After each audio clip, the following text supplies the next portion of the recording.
আসসালামু আলাইকুম বন্ধুরা, কেমন আছেন আপনারা? আশা করি সবাই ভালো আছেন।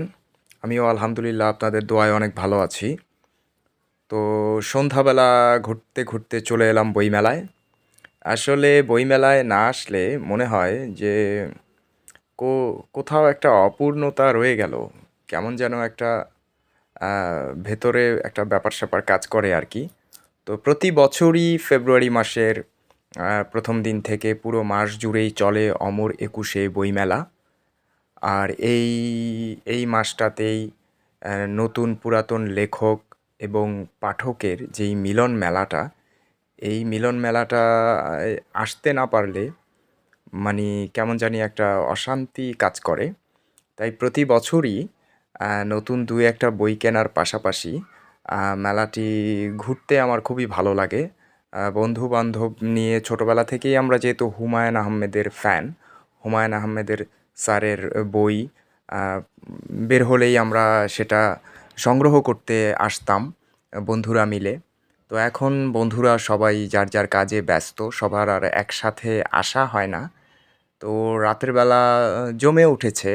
অমর একুশে বইমেলা প্রতি বছরের তুলনায় এবছর অনেকটাই জমে উঠেছে। তো এখন সন্ধ্যা প্রায়। সন্ধ্যাবেলা একটু ঢুকলাম। যদিও আমি অন্য একটি কাজে এসেছিলাম। সেই কাজটি শেষ করে এখান দিয়েই যাওয়ার কথা। তাই চিন্তা করলাম এটার ভেতর দিয়ে ঢুকে সোহরাওয়ার্দী উদ্যান আ হয়ে বেরিয়ে যাই। তো এই হইল অবস্থা আরকি।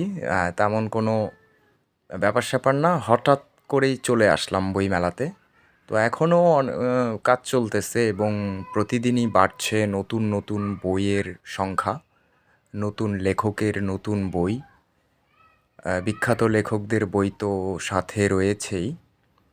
তো তবে এবছর আ স্টলগুলো সাজানো গোছানোটা একটু আ আলাদা করে করা হয়েছে। রাস্তাগুলো একটু বড় দেখা যাচ্ছে অন্যান্য বারের তুলনায়। খুব সুন্দর একটা পরিবেশ। আসলে মন ভরে যায় এই দৃশ্যগুলো দেখলে। খুবই চমৎকার দৃশ্য।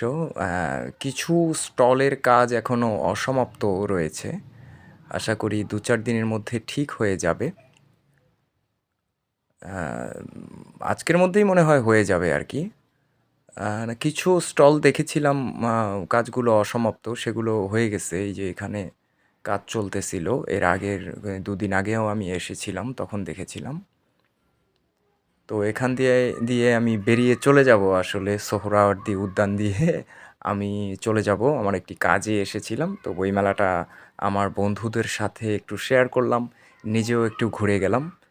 ভালো লাগলো, মনে শান্তি লাগলো। এই আরকি।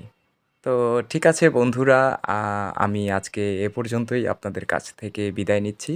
দেখা হবে নতুন কোনো ভিডিওতে। সে পর্যন্ত ভালো থাকবেন। আসসালামু আলাইকুম।